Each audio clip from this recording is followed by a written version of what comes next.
നമസ്കാരം, ഞാൻ doctor Kurian Thomas. രാവിലെ ഉറക്കത്തിൽ നിണീറ്റ് കാലെടുത്ത് കുത്തിയുമ്പോൾ ശക്തമായ വേദന. കുറച്ചു നേരം എവിടെയെങ്കിലും ഇരുന്നു, അതിനുശേഷം എഴുന്നേറ്റ് നടക്കാൻ തുടങ്ങിയാൽ ആദ്യത്തെ ഒരു 5 ചുവട് കാല് കുത്താൻ വയ്യ, ശക്തമായ വേദന. നിങ്ങളിൽ പലർക്കും ഈ ബുദ്ധിമുട്ട് ഉണ്ടായിട്ടുണ്ടാകും. ഇതിനെയാണ് പ്ലാന്റാർ ഫേഷ്യേറ്റിസ് എന്ന് പറയുന്നത്. ഉപ്പൂറ്റിയുടെ താഴെ ഹീൽ എന്ന് പറയുന്ന ഭാഗത്ത് വേദന ഉണ്ടാവുന്നതിന് പല കാരണങ്ങൾ ഉണ്ടെങ്കിലും അതിൽ ഏറ്റവും കോമൺ ആയിട്ടുള്ള കാരണമാണ് പ്ലാന്റാർ ഫേഷ്യേറ്റിസ്. പ്ലാന്റാർ ഫേഷ്യേറ്റിസ് എന്താണ്?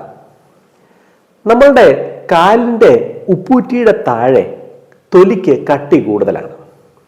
അവിടെ ഹീൽ അല്ലെങ്കിൽ ഉപ്പൂറ്റിയുടെ ആ ഭാഗത്തുള്ള എല്ലിന് പറയുന്ന പേരാണ് കാൽക്കേനിയം. ഈ കാൽക്കേനിയം എന്ന് പറയുന്ന എല്ലിൽ നിന്ന് വരുന്ന കട്ടിയുള്ള തൊലി മുമ്പോട്ടേക്ക് വന്ന് അറ്റാച്ച് ചെയ്യുന്നതുകൊണ്ടാണ് നമ്മളുടെ പാദത്തിൻ്റെ താഴെ ഇങ്ങനെ ഒരു പൊങ്ങി ഒരു ആർച്ച് പോലെയുള്ളത്.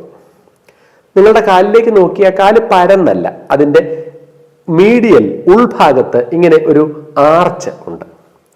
ഈ ആർച്ച് മെയിൻറ്റെയിൻ ചെയ്യുന്നത് ഈ പ്ലാന്റാർ ഫേഷ്യ ആണ്. കട്ടി കൂടിയുള്ള ഈ പ്ലാന്റാർ ഫേഷ്യയുടെ താഴെ വരുന്ന നീർക്കെട്ട് കൊണ്ട് ഉണ്ടാകുന്ന അസുഖമാണ് പ്ലാന്റാർ ഫേഷ്യേറ്റിസ്. ഏത് പ്രായക്കാരിലാണ് പ്ലാന്റാർ ഫേഷ്യേറ്റിസ് കൂടുതലായും ഉണ്ടാവുക? സാധാരണഗതിയിൽ ഒരു 40-നും 70-നും ഇടയ്ക്കുള്ള ആൾക്കാരിലാണ് ഇത് കാണാറുള്ളത്. എന്തൊക്കെ ജോലിയിൽ ഏർപ്പെടുന്നവർക്ക് ഇത് കൂടുതൽ കാണപ്പെടുന്നു? ഒത്തിരി നേരം അടുപ്പിച്ച് നിന്നുകൊണ്ട് ജോലി ചെയ്യേണ്ടവർ, ഒത്തിരി ദൂരം ഓടുന്ന ശീലമുള്ളവർ, ഈ അത്ലറ്റ്സ് ഒക്കെ, ഇപ്പൊ ആൾക്കാർക്ക് എക്സർസൈസ് ഒക്കെ ഒരു ഹരമായിരിക്കുന്ന കാലഘട്ടമാണല്ലോ. നല്ല രീതിയിലുള്ള ചെരുപ്പുകളൊക്കെ ഇല്ലാതെ ഒത്തിരി ദൂരം ഓടുന്നു. അങ്ങനെയുള്ള ആളുകൾക്കൊക്കെ പ്ലാന്റാർ ഫേഷ്യേറ്റിസ് പെട്ടെന്നുണ്ടാകാം. ശരീരഭാരം കൂടുതലാണ് എങ്കിൽ, അപ്പോൾ അങ്ങനെയുള്ള ആൾക്കാർ എഴുന്നേറ്റ് കുറേ നേരം നിൽക്കുമ്പോൾ കാലിൻ്റെ ഉപ്പൂറ്റി ഭാഗത്തുള്ള സ്ട്രെയിൻ കൂടുതലാണ്. ജോയിന്റിന്റെ ഡാമേജ്, അത് വാതമായിക്കോട്ടെ, അതല്ല എന്നുണ്ടെങ്കിൽ പ്രായം കൊണ്ടുള്ള തേയ്മാനം കൊണ്ടുള്ള ഓസ്റ്റിയോ ആർത്രൈറ്റിസ് ആയിക്കോട്ടെ, ഇങ്ങനെയുള്ള അസുഖങ്ങൾ ജോയിന്റിനെ ബാധിക്കുന്നതുള്ളവർക്ക് പ്ലാന്റാർ ഫേഷ്യേറ്റിസ് പെട്ടെന്നുണ്ടാകാം. പിന്നെ ഷുഗർ, തൈറോയിഡ്, യൂറിക് ആസിഡ് ഇങ്ങനെയുള്ള അസുഖങ്ങളുള്ള ആൾക്കാരിലും പ്ലാന്റാർ ഫേഷ്യേറ്റിസ് കൂടുതൽ കാണപ്പെടാറുണ്ട്. ജോലിയും പ്രായവും മറ്റ് രോഗങ്ങളും മാറ്റി നിർത്തിയാൽ ചിലരുടെ ശരീരപ്രകൃതം തന്നെ പ്ലാന്റാർ ഫേഷ്യേറ്റിസിനുള്ള അപകട സാധ്യത കൂട്ടുന്നതാണ്. ഉദാഹരണത്തിന് ഫ്ലാറ്റ് ഫുട്ട് ഉള്ളവർ, ചില ആൾക്കാരുടെ പാദം ശ്രദ്ധിച്ചാൽ അവർക്ക് ഈ പൊങ്ങി നിൽക്കുന്ന ആർച്ച് നടുക്ക് ഉണ്ടാവുകയില്ല, പരന്ന പാദമായിരിക്കും. അങ്ങനെ പരന്ന പാദമുള്ള ആൾക്കാർക്ക് പിന്നെ മുട്ടിന് ചെറിയ വളവുള്ളവർ, അത് ചിലപ്പോൾ ഉള്ളിലേക്കായിരിക്കാം, പുറത്തോട്ടേക്കായിരിക്കാം. അങ്ങനെ വളവുണ്ടെങ്കിൽ കാലിന് പാദത്തിനുള്ള സ്ട്രെയിൻ കൂടുതലായിരിക്കും. പിന്നെ സുഖകരമല്ലാത്ത രീതിയിൽ കാലിൻ്റെ യോജിക്കാത്ത സൈസുള്ള ചെരുപ്പുകൾ ഇടുക, ഒത്തിരി സമയം ചെരുപ്പ് ഇല്ലാതെ നടക്കുന്ന ശീലമുള്ള ആൾക്കാർ, ഇവർക്കൊക്കെ പ്ലാന്റാർ ഫേഷ്യേറ്റിസ് ബുദ്ധിമുട്ടുണ്ടാക്കിയേക്കാം. പ്ലാന്റാർ ഫേഷ്യേറ്റിസിന്റെ രോഗലക്ഷണങ്ങൾ എന്തൊക്കെയാണ്? ഉപ്പൂറ്റിയുടെ താഴെയുള്ള വേദന തന്നെ. അത് ഉപ്പൂറ്റിയുടെ താഴെയാകാം, ചില ആൾക്കാരിൽ ഉപ്പൂറ്റിയുടെ മീഡിയൽ ഭാഗത്ത്, കാലിൻ്റെ ഉൾഭാഗത്തായിട്ടായിരിക്കും പ്ലാന്റാർ ഫേഷ്യേറ്റിസിന്റെ വേദന. ഈ വേദന ഞാൻ തുടക്കത്തിൽ പറഞ്ഞതുപോലെ ആദ്യകാലങ്ങളിൽ രാവിലെ എഴുന്നേറ്റ് ആദ്യം കാല് കുത്തുമ്പോഴായിരിക്കും. അതല്ല, കുറച്ചൊരു അരമണിക്കൂർ നിങ്ങൾ എവിടെയെങ്കിലും ഇരുന്നിട്ട് എഴുന്നേറ്റ് വീണ്ടും നടക്കാൻ തുടങ്ങിയാൽ അപ്പോൾ ഉപ്പൂറ്റിയുടെ താഴെ വേദന വരും. ഒരു 10 ചുവട് നടന്നു കഴിഞ്ഞാൽ വേദന കുറയുകയും മാറുകയും ചെയ്യും. കാലം മുമ്പോട്ട് പോകുമ്പോൾ ഈ വേദന മാറിപ്പോവുകയില്ല, അത് തുടർച്ചയായിട്ടുള്ള വേദനയായി മാറും. പിന്നെ സ്റ്റെപ്പ് കയറുക, അങ്ങനെയുള്ള സാഹചര്യങ്ങളിലൊക്കെ വേദന കലശലാവുകയും ചെയ്യും. പ്ലാന്റാർ ഫേഷ്യേറ്റിസ് എന്ന് പറയുന്നത് എങ്ങനെയാണ് നമ്മൾ ഡയഗ്നോസ് ചെയ്യുന്നത്? രോഗലക്ഷണങ്ങളെ ആശ്രയിച്ചാണ് പ്ലാന്റാർ ഫേഷ്യേറ്റിസിനെ മിക്കവാറും നമ്മൾ ഡയഗ്നോസ് ചെയ്യുക. പിന്നെ ഉപ്പൂറ്റിയുടെ താഴെയോ പാദത്തിൻ്റെ ഉൾഭാഗത്തോ ഞെക്കുമ്പോൾ ഉള്ള ശക്തമായ വേദന ഇതിൻ്റെ സൂചനയാണ്. ചില ടെസ്റ്റുകൾ നമ്മൾ പ്ലാന്റാർ ഫേഷ്യേറ്റിസ് ഉള്ളവരിൽ ചെയ്യാറുണ്ട്. ഏറ്റവും ആദ്യം ചെയ്യുക എക്സ്റേ ആയിരിക്കും. എക്സ്റേ ചെയ്യുമ്പോൾ പലപ്പോഴും ഉപ്പൂറ്റിയുടെ താഴെയുള്ള കാൽക്കേനിയം എന്ന് പറയുന്ന എല്ലിൽ നിന്ന് ചെറിയൊരു വളർച്ച കാണാറുണ്ട്. ഇതിനെ കാൽക്കേനിയൽ സ്പർ എന്നാണ് പറയുന്നത്. ഈ ഫോട്ടോയിൽ കാണുന്ന ആ എല്ലിൻ്റെ വളർച്ചയാണ് കാൽക്കേനിയൽ സ്പർ എന്ന് വിളിക്കുന്നത്. നല്ലൊരു ശതമാനം ആൾക്കാർക്ക് നോർമലായി ഈ കാൽക്കേനിയൽ സ്പർ ഉണ്ടായേക്കാം. അതുകൊണ്ട് തന്നെ ഉപ്പൂറ്റിയുടെ താഴെ എല്ലിനൊരു വളർച്ചയുണ്ട്, അതുകൊണ്ടാണ് ഈ രോഗം വന്നതെന്ന് നമുക്ക് ഉറപ്പിച്ച് പറയാനും പറ്റുകയില്ല. എക്സ്റേ അല്ലാതെ അൾട്രാസൗണ്ട്, MRI ഇങ്ങനെയുള്ള ടെസ്റ്റുകളൊക്കെ ഉപ്പൂറ്റിയുടെ താഴെയുള്ള നീർക്കെട്ട് എത്ര എന്ന് മനസ്സിലാക്കാൻ നമ്മളെ സഹായിക്കും. ഇതല്ലാതെ ഞാൻ നേരത്തെ പറഞ്ഞ രോഗങ്ങൾക്ക് വേണ്ടിയുള്ള ടെസ്റ്റുകൾ നമ്മൾ ചെയ്യും. ഷുഗർ ഉണ്ടോ എന്ന്, ഷുഗർ കൺട്രോൾ ആണോ എന്ന്, യൂറിക് ആസിഡ്, തൈറോയിഡ് പോലെയുള്ള അസുഖങ്ങൾ ഉണ്ടോ എന്ന്, വാദം പോലെയുള്ള പ്രശ്നങ്ങൾ ഉണ്ടോ എന്ന് ഉറപ്പാക്കുന്നതിന് ESR ഒക്കെ ടെസ്റ്റ് ചെയ്യുക.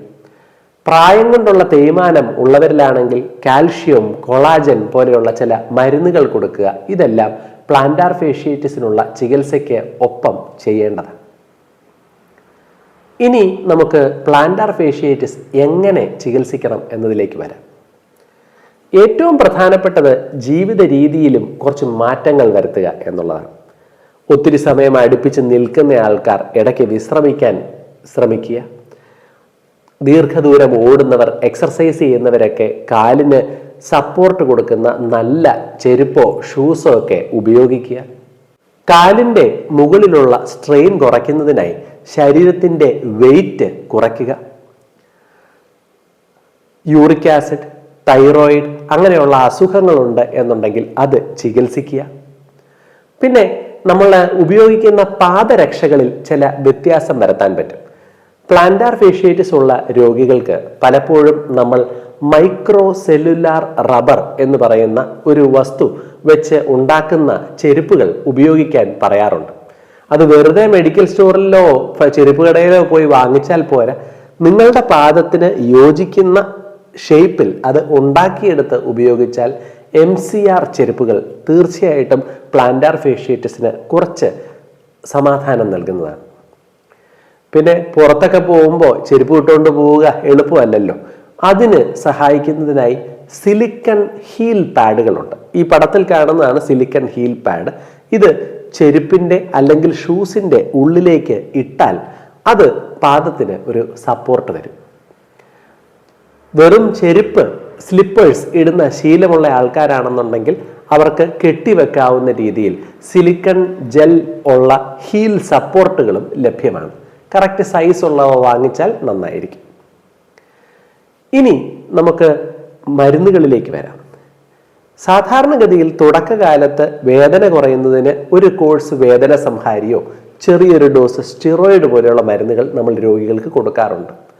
ഇതിൻ്റെ ഒപ്പം രോഗികളോട് നമ്മൾ ചൂടുവെള്ളത്തിൻ്റെ അകത്ത് ഉപ്പിട്ട് അതിലേക്ക് കാല് ഒന്ന് ഇറക്കി വെക്കാൻ പറയും, ഒരു 10 മിനിറ്റ് സമയത്തേക്ക്.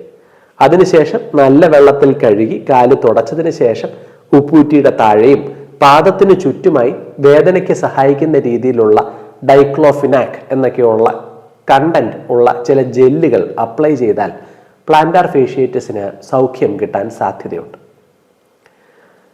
മരുന്നുകൾ കൊണ്ടും ഈ ചെരുപ്പുകളൊക്കെ മാറ്റം വരുത്തിയും വെയിറ്റ് കുറച്ചും എല്ലാം ചികിത്സിച്ചിട്ട് മാറ്റം വരാത്ത രോഗികളിൽ ചിലപ്പോഴൊക്കെ നമ്മൾ അടുത്തപടി ചികിത്സകളിലേക്ക് നീങ്ങേണ്ടി വരാറുണ്ട്. അതിലൊന്നാണ് പാദത്തിൻ്റെ ഉപ്പൂറ്റിയുടെ ആ ഭാഗത്തായി സ്റ്റിറോയിഡ് പോലെയുള്ള മരുന്നുകൾ കുത്തിവെക്കുക എന്ന് പറയുന്നത്. അസഹനീയമായ വേദനയുള്ളവർക്ക് സ്റ്റിറോയിഡ് പോലെയുള്ള മരുന്നുകൾ ഷുഗർ കൺട്രോൾ ആക്കിയതിന് ശേഷം കുത്തിവെച്ചാൽ കുറേയൊക്കെ വേദനയ്ക്കും നീരിനും കുറവ് കിട്ടും. ഈ പറയുന്ന കാര്യങ്ങളെ എല്ലാം പരീക്ഷിച്ച് പരാജയപ്പെടുമ്പോൾ അപൂർവമായി ഈ പ്ലാന്റാർ ഫേഷ്യ ചെറുതായി കട്ട് ചെയ്യുന്ന സർജറികളും നമ്മൾ രോഗികളോട് അഡ്വൈസ് ചെയ്യാറുണ്ട്.